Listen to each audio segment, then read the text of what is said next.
وَلَقَدْ يَسَّرْنَا الْقُرْآنَ لِلذِّكْرِ فَهَلْ مِن مُّدَّكِرٍ۔ اور آخری رکوع ہے، رکوع نمبر 17 ہے۔ اسلامی نظام حیات کے اصول ہیں: نمبر 1 عدل، نمبر 2 ایمان، اور پھر رکوع کے مین پوائنٹس میں ہے تیسرا ڈسکشن ہے منافقوں پر۔ انصاف پر قائم رہنے والے اور اللہ تعالیٰ کے لیے گواہی دینے والے بنو، یہ اللہ سبحانہ و تعالیٰ کا فرمان ہے۔ اے لوگو جو ایمان لائے ہو، انصاف پر پوری طرح قائم رہنے والے اور اللہ تعالیٰ کے لیے گواہی دینے والے بنو، اگرچہ تمہاری اپنی جانوں کے یا والدین کے اور رشتہ داروں کے خلاف ہو۔ اگر کوئی مالدار ہے یا فقیر تو اللہ تعالیٰ ان دونوں سے زیادہ حقدار ہے۔ چنانچہ خواہش نفس کی اتباع نہ کرو کہ تم عدل کرو، اور اگر تم زبان کو پیچ دو یا پہلو تہی کرو تو یقیناً اللہ تعالیٰ ہمیشہ سے جو تم عمل کرتے ہو اس سے پوری طرح باخبر ہے۔ یا ایھا الذین آمنوا آمنوا باللہ ورسولہ والکتاب الذی نزل علی رسولہ والکتاب الذی انزل من قبل۔ اے لوگو جو ایمان لائے ہو، اللہ تعالیٰ پر اور اس کے رسول پر اور اس کی کتاب پر ایمان لے آؤ۔ ایمان والوں کا یہ حکم ہے۔ کیا وہ ایمان نہیں رکھتے؟ ایمان تو رکھتے ہیں، لیکن ایمان عمل میں نظر نہیں آتا۔ اللہ سبحانہ و تعالیٰ ایسے ایمان کو تسلیم نہیں کرتے جس کے ساتھ صالح اعمال شامل نہ ہوں۔ اور اس کی کتاب پر ایمان لے آؤ جو اس نے اپنے رسول پر نازل فرمائی ہے، اور اس کتاب پر بھی جو اس سے پہلے اس نے نازل کی۔ اور جو کوئی اللہ تعالیٰ کا اور اس کے فرشتوں کا اور اس کی کتابوں کا اور اس کے رسولوں کا اور آخرت کے دن کا کفر کرتا ہے تو یقیناً وہ بھٹک گیا، بہت دور کا بھٹکنا۔ یقیناً وہ لوگ جو ایمان لائے پھر انہوں نے کفر کیا، پھر ایمان لائے، پھر کفر کیا، پھر کفر میں بڑھ گئے، اللہ تعالیٰ کبھی ایسا نہیں ہے کہ ان کو بخش دے، اور نہ یہ کہ انہیں سیدھا راستہ دکھائے۔ آپ منافقوں کو خوشخبری دے دیں کہ ان کے لیے واقعتاً دردناک عذاب ہے۔ وہ لوگ جو مومنوں کے علاوہ کافروں کو اپنا دوست بناتے ہیں، کیا وہ ان کے پاس عزت تلاش کرتے ہیں؟ تو بلا شبہ عزت تو ساری کی ساری اللہ سبحانہ و تعالیٰ کے لیے۔ فَإِنَّ الْعِزَّةَ لِلَّهِ جَمِيعًا، عزت تو ساری کی ساری اللہ سبحانہ و تعالیٰ کے لیے ہے۔ وَقَدْ نَزَّلَ عَلَيْكُمْ فِي الْكِتَابِ أَنْ إِذَا سَمِعْتُمْ آيَاتِ اللَّهِ يُكْفَرُ بِهَا وَيُسْتَهْزَأُ بِهَا فَلَا تَقْعُدُوا مَعَهُمْ حَتَّى يَخُوضُوا فِي حَدِيثٍ غَيْرِهِ۔ اور یقیناً اللہ تعالیٰ نے اپنی کتاب میں تم پر حکم نازل کر دیا ہے کہ جب تم سنو کہ اللہ تعالیٰ کی آیات کے ساتھ کفر کیا جاتا ہے اور ان کا مذاق اڑایا جاتا ہے تو ان کے ساتھ مت بیٹھو یہاں تک کہ وہ کسی دوسری بات میں مشغول ہو جائیں۔ بلا شبہ تم بھی اس وقت انہی جیسے ہوگے۔ یقیناً اللہ تعالیٰ منافقوں اور کافروں سب کو جہنم میں جمع کرنے والا ہے۔ وہ لوگ جو تمہارے بارے میں انتظار میں رہتے ہیں، پھر اگر اللہ تعالیٰ کی طرف سے تمہارے لیے کوئی فتح ہو تو کہتے ہیں کہ ہم تمہارے ساتھ نہ تھے، اور اگر کافروں کے لیے کوئی حصہ ہو تو ان سے کہتے ہیں کہ ہم تم پر غالب نہیں ہو گئے تھے، ہم نے تمہیں مسلمانوں سے نہیں بچایا۔ چنانچہ اللہ تعالیٰ قیامت کے دن تمہارے درمیان فیصلہ کرے گا، اور اللہ تعالیٰ کافروں کے لیے مومنوں پر ہرگز کوئی راہ نہیں بنائے گا۔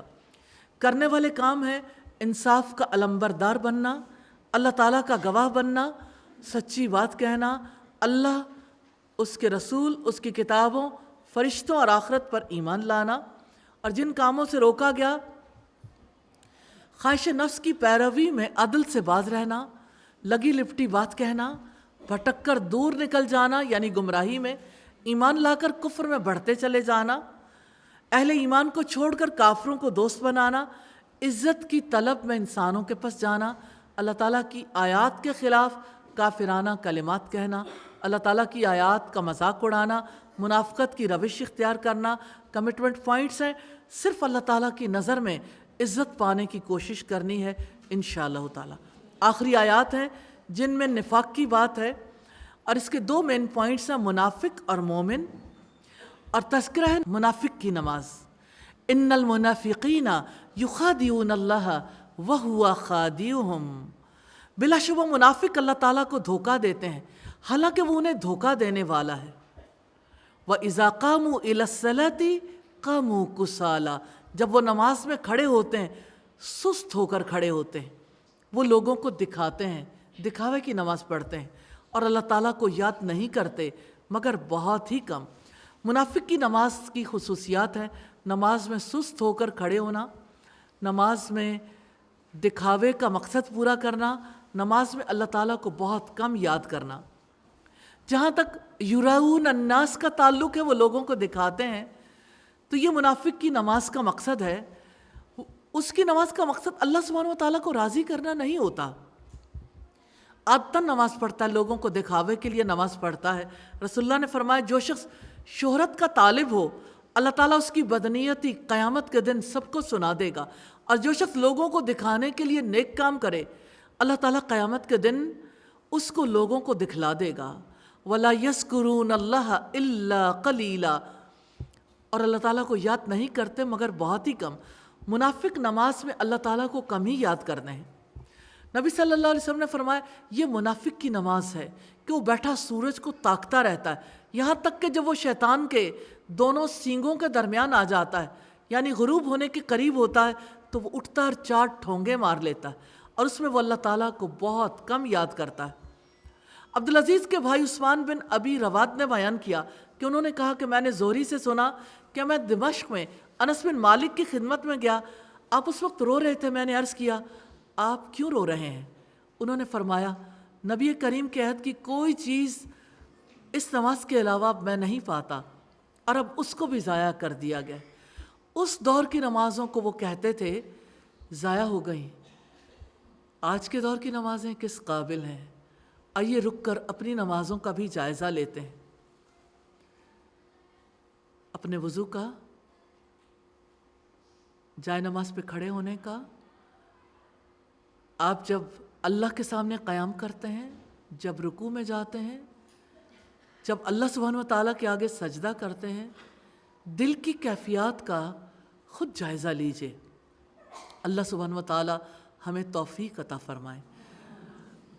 وہ درمیان ہی میں ڈاواں ڈول ہیں، لا الہ ہؤلاء ولا الہ ہؤلاء، نہ ان کی طرف ہیں نہ ان کی طرف ہیں، اور جسے اللہ تعالیٰ گمراہ کر دے تو آپ اس کے لیے ہرگز کوئی راستہ نہیں پائیں گے۔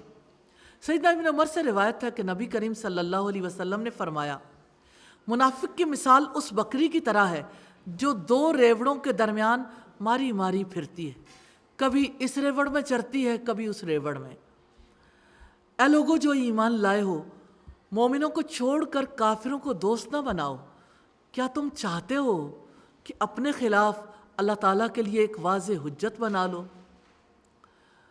منافقوں کے بارے میں اللہ سبحانہ و تعالیٰ کی رولنگ ہے دوزخ کے سب سے نچلے درجے میں ہوں گے۔ ان المنافقین فی الدرک الاسفل من النار ولن تجد لهم نصیرا، یقیناً منافق دوزخ کے سب سے نچلے درجے میں ہوں گے اور آپ ان کا ہرگز کوئی مددگار نہیں پاؤ گے۔ تذبذب والا ایمان اللہ تعالیٰ کے ہاں قابل قبول نہیں۔ اس کے مقابلے میں کفر صریح میں دھوکہ نہیں ہے۔ دوزخ کا سب سے نچلا طبقہ اس دھوکے کی سزا ہے، مگر وہ لوگ جنہوں نے توبہ کی اور اصلاح کر لی اور انہوں نے اللہ تعالیٰ کے دین کو مضبوطی سے تھام لیا اور اپنے دین کو اللہ تعالیٰ کے لیے خالص کر لیا، تو یہ لوگ مومنوں کے ساتھ ہوں گے اور اللہ تعالیٰ جلد ہی مومنوں کو اجر عظیم عطا کرے گا۔ جنہوں نے توبہ کی، توبہ سے مراد پچھلے اعمال پر شرمندگی یعنی نفاق سے توبہ، اور اصلاح کی، اصلاح سے مراد عقیدے کی اصلاح یعنی اعمال کی اصلاح، اور اللہ تعالیٰ کو مضبوطی سے تھام لیا، اس سے مراد اللہ تعالیٰ کی رسی کو یعنی قرآن مجید کو مضبوطی سے تھام لیا، اللہ تعالیٰ کے دین کو مضبوطی سے تھام لیا اور اپنے دین کو اللہ تعالیٰ کے لیے خالص کر لیا، اس سے مراد ریاکاری کو چھوڑ کر اخلاص اپنا لیا، ہر کام اللہ تعالیٰ کی رضا کے لیے کرنا شروع کر دیا۔ جو منافق یہ 4 کام کر لے ان کے لیے خوشخبری ہے، اللہ تعالیٰ انہیں مومنوں کی جماعت میں شامل کر لے گا دنیا اور آخرت میں جو فائدے مومنوں کو حاصل ہوں گے انہیں بھی ملیں گے۔ ما یفعل اللہ بعذابکم، کیا کرے گا اللہ تعالیٰ تمہیں عذاب دینے سے؟ ان شکرتم وآمنتم، اگر تم شکر کرو اور ایمان لے آؤ۔ وَكَانَ اللَّهُ شَاكِرًا عَلِيمًا، اور اللہ تعالیٰ ہمیشہ ہی سے قدر کرنے والا، سب کچھ جاننے والا ہے۔ زیاد بن علاقہ نے بیان کیا کہ میں نے مغیرہ بن شعبہ کو یہ کہتے سنا کہ نبی صلی اللہ علیہ وسلم اتنی دیر تک کھڑے ہو کر نماز پڑھتے رہتے تھے کہ آپ کے قدم یا آپ کی پنڈلیوں پر ورم آ جاتا۔ جب آپ سے اس کے متعلق عرض کیا جاتا تو فرماتے کیا میں اللہ کا شکر گزار بندہ نہ بنوں؟ کمٹمنٹ پوائنٹس ہیں، شکر کرنا سیکھنا ہے، اپنی نماز درست کرنی ہے انشاءاللہ۔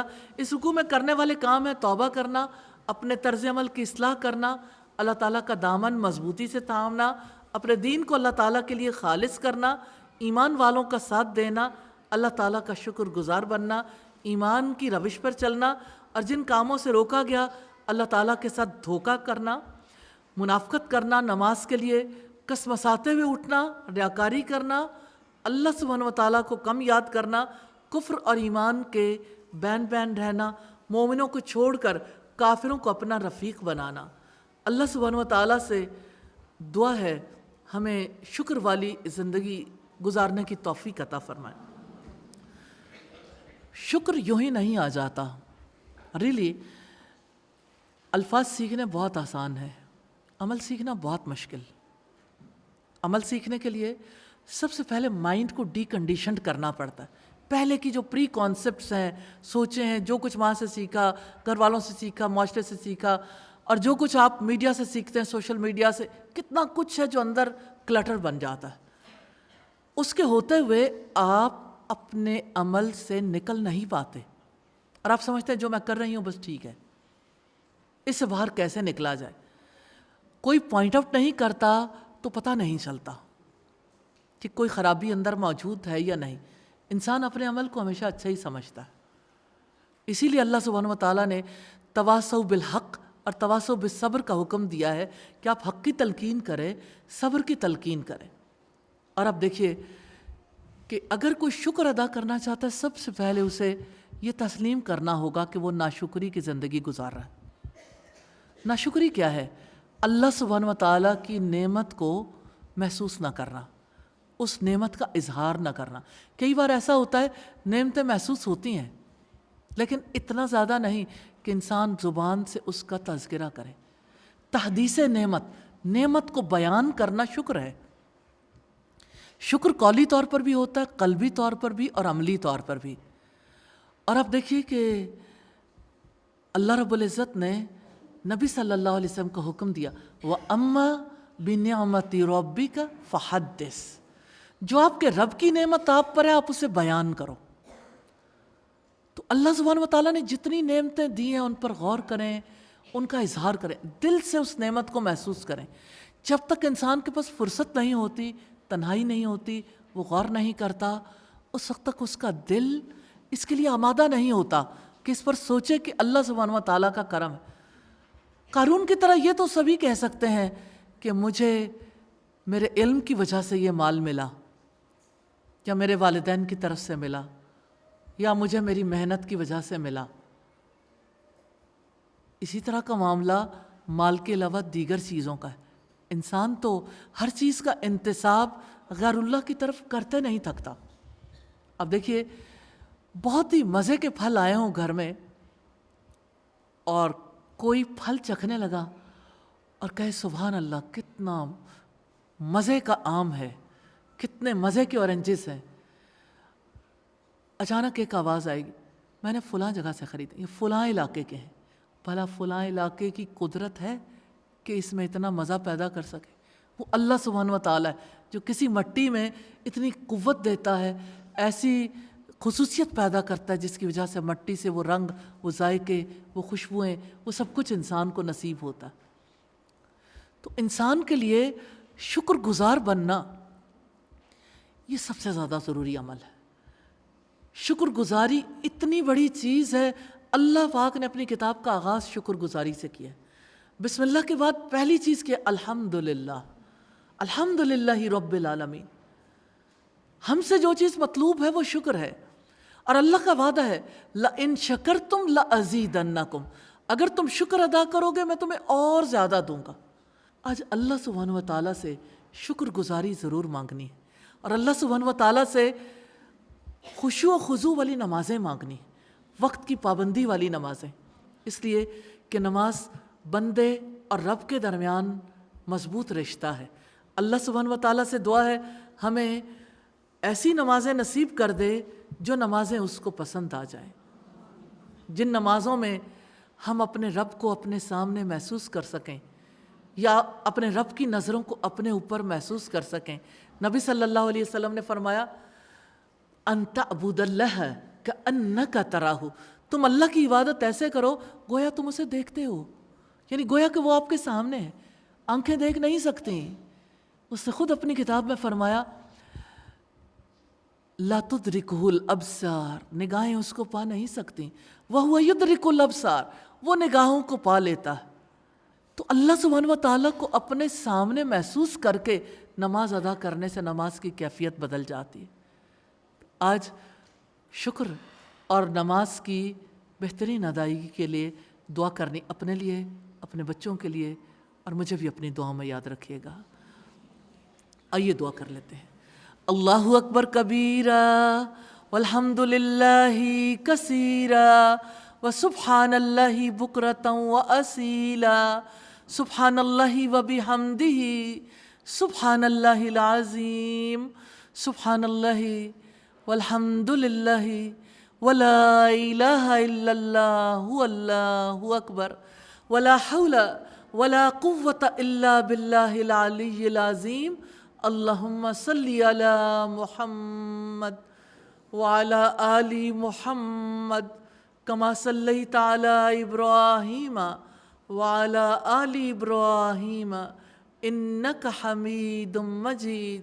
اللہم بارک علی محمد وعلی آل محمد کما بارکت علی ابراہیم وعلی آل ابراہیم انک حمید مجید.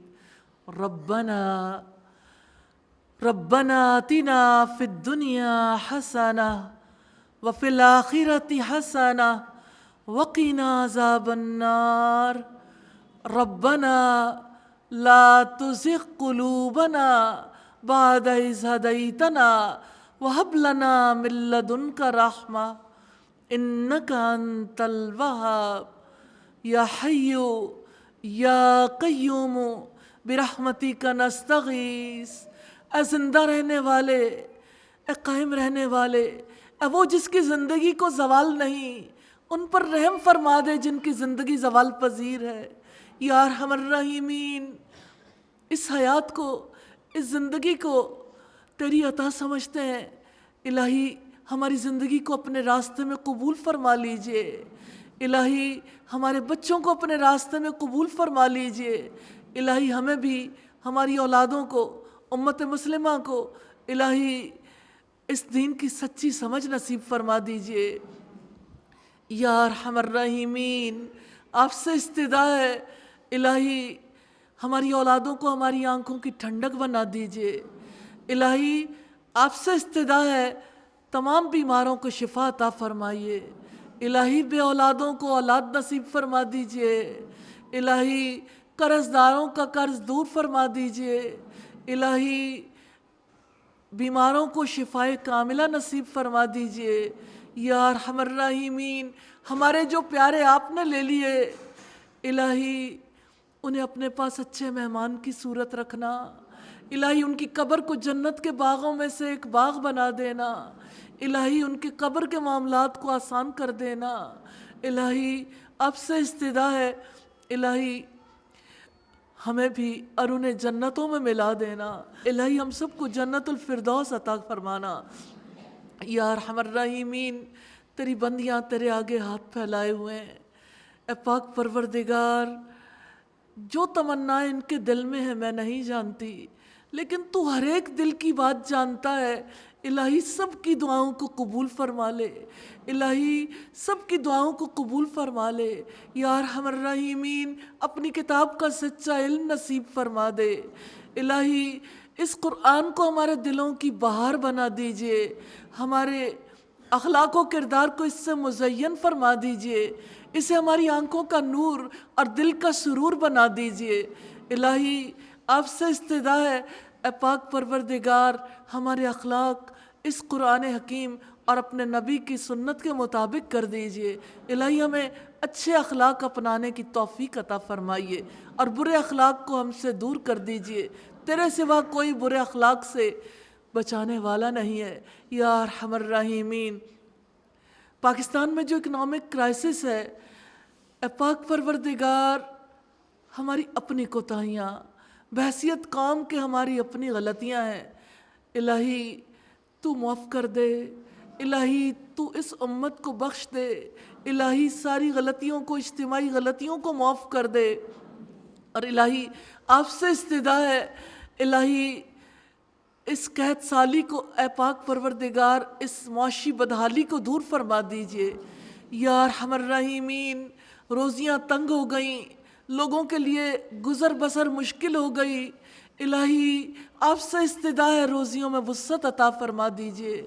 الہی آپ سے استدعا ہے، الہی رمضان کے مہینے میں ہمیں دوسروں کی تکالیف کو محسوس کرنے اور انسانوں کی خدمت کرنے، ان تک ان کی بھوک کو دور کرنے کا سامان پہنچانے کی، ان کی چھت فراہم کرنے کی ہمیں توفیق عطا فرما دیجئے۔ یا ارحم الراحمین بے لباسوں کو لباس پہنانے کی، بے روزگاروں کو روزگار دلوانے کی، اور الہی جاہلوں کو تعلیم دینے کی، اے پاک پروردگار ہم سب کو توفیق عطا فرما دے۔ یا ارحم الراحمین آپ سے استدعا ہے، الہی اس امت کی اجتماعی غلطیوں کو معاف کر دیجئے، الہی اس امت کو حق کو حق کر کے دکھا دیجئے، باطل کو باطل کر کے دکھا دیجئے، الہی ہمیں دھوکوں سے بچا لیجئے، الہی ہمیں خیانتوں سے بچا لیجئے۔ یا ارحم الراحمین آپ سے استدعا ہے، الہی پاکستان کو مضبوط اور خوشحال پاکستان بنا دیجئے۔ یا ارحم الراحمین آپ سے استدعا ہے، اے پاک پروردگار ہمیں اپنی پسندیدہ طرز زندگی پر چلنے کی توفیق عطا فرما دیجئے۔ وصلی اللہ تعالی علی خیر خلقہ محمد وآلہ واصحابہ واہل بیتہ اجمعین برحمتک یا ارحم الراحمین۔ الہی آمین، الہی آمین، الہی آمین۔ وَلَقَدْ يَسَّرْنَا الْقُرْآنَ لِلذِّكْرِ فَهَلْ مِن مُّدَّكِرٍ